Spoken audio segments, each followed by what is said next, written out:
Olá, crianças, como vocês estão? Sejam muito bem-vindas a mais um culto infantil. E hoje nós vamos para o culto 9, que tem como título Qual a forma certa de tratar a minha família? Em Romanos, capítulo 12, versículo 17 ao 21, diz assim: Não retribuam a ninguém mal por mal. Procurem fazer o que é correto aos olhos de todos. Façam todo o possível para viver em paz com todos. Amados, nunca procurem vingar-se, mas deixem com Deus a ira, pois está escrito: Minha é a vingança, eu retribuirei, diz o Senhor. Ao contrário, se o seu inimigo tiver fome, dê-lhe de comer. Se tiver sede, dê-lhe de beber. Fazendo isso, você amontoará brasas vivas sobre a cabeça deles. Não se deixem vencer pelo mal, mas vençam o mal com o bem. No culto anterior, nós falamos sobre um personagem, Sobre uma pessoa que estava correndo apuros por conta que os seus irmãos haviam maltratado ele. Quem se lembra o nome deste personagem? Sim, José. E como eu disse para vocês, no culto de hoje nós vamos ver a continuação dessa história. José havia sido vendido pelos seus irmãos como escravo, para os comerciantes, que o levaram até o Egito. Lá o venderam como escravo para um homem rico e importante chamado Potifar. Potifar gostou tanto de José que o colocou como seu ajudante particular. Deus estava com José e tudo que ele fazia dava certo. Um dia, a mulher de Potifar inventou que José queria estar com ela como se fossem casados. Potifar acreditou na sua mulher, ficou com muita raiva e mandou José para a cadeia. E mais uma vez, José passou por dificuldades. E isso aconteceu enquanto José estava na casa de Potifar. Agora, José foi preso e foi parar na cadeia.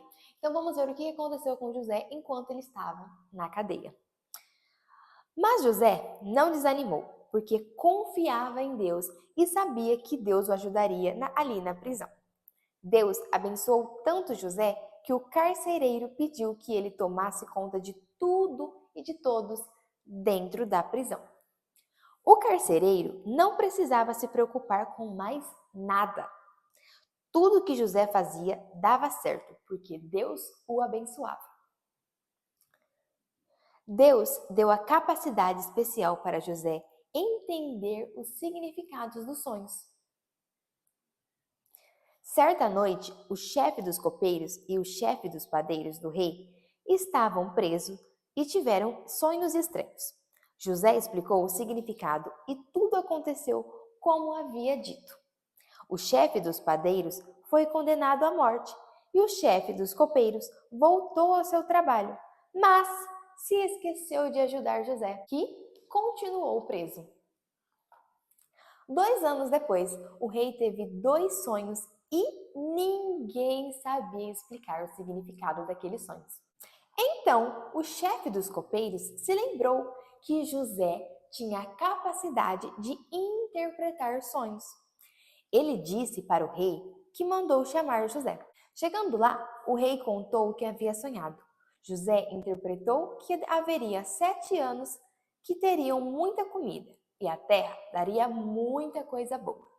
Mas, depois disso, viriam 7 anos em que não nasceria nada na terra e haveria fome, não só no Egito, mas em todos os lugares. Ele disse também que o rei deveria escolher um homem que fosse inteligente para guardar a comida durante os 7 primeiros anos, e assim teriam comida quando viesse a fome. Então, isso aconteceu enquanto José estava na prisão. Mas isso estava prestes a mudar. Por quê? Porque agora José foi para o palácio. O rei e os seus funcionários gostaram muito do conselho de José. Então, nós vamos ouvir o que foi que o rei disse. E isso está em Gênesis, capítulo 41, versículo de 39 ao 41.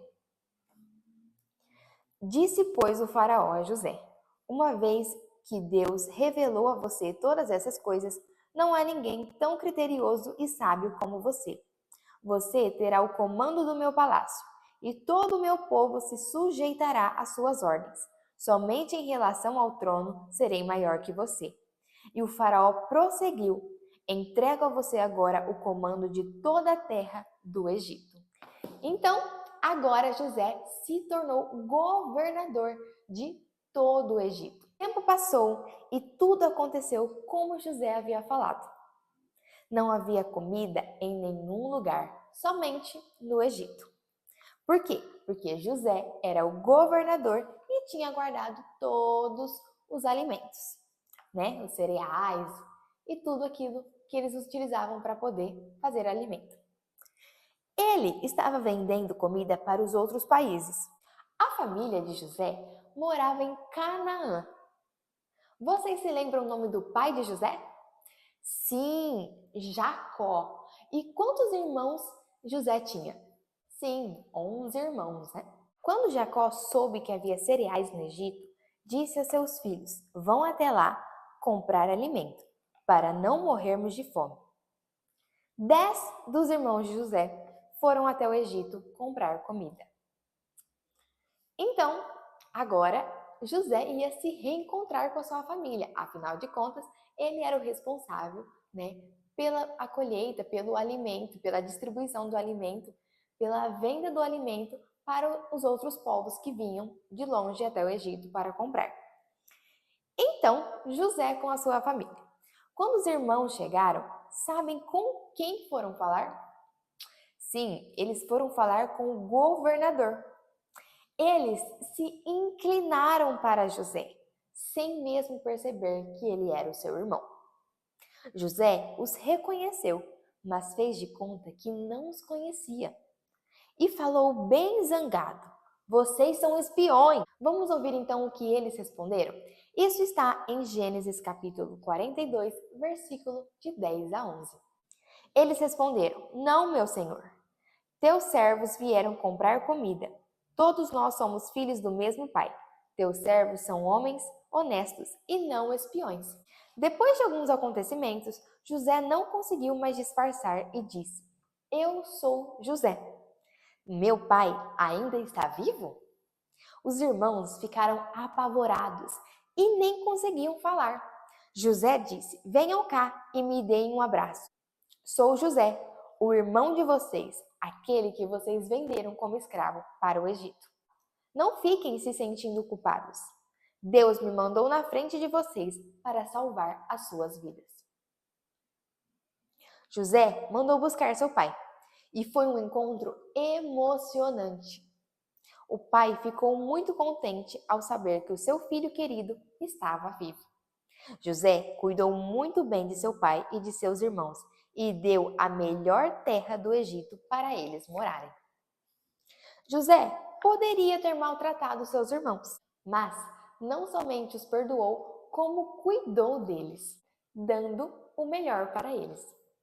E você, como tem tratado a sua família? Como tem tratado os seus irmãos? Siga o exemplo de José. Mesmo passando por toda a dificuldade, mesmo sendo maltratado pelos seus irmãos, ele os perdoou e cuidou deles até o fim. Amém? Este foi o culto de hoje. Não se esqueçam de meditar na palavra de Deus todos os dias, de realizar o culto em família e as atividades em família. Nessa semana, não se esqueça também de orar pela sua família, pelos seus irmãos e pelos seus pais. Afinal de contas, Deus se alegra daqueles que cuidam da sua família. Amém? Fiquem com Deus e até os próximos cultos.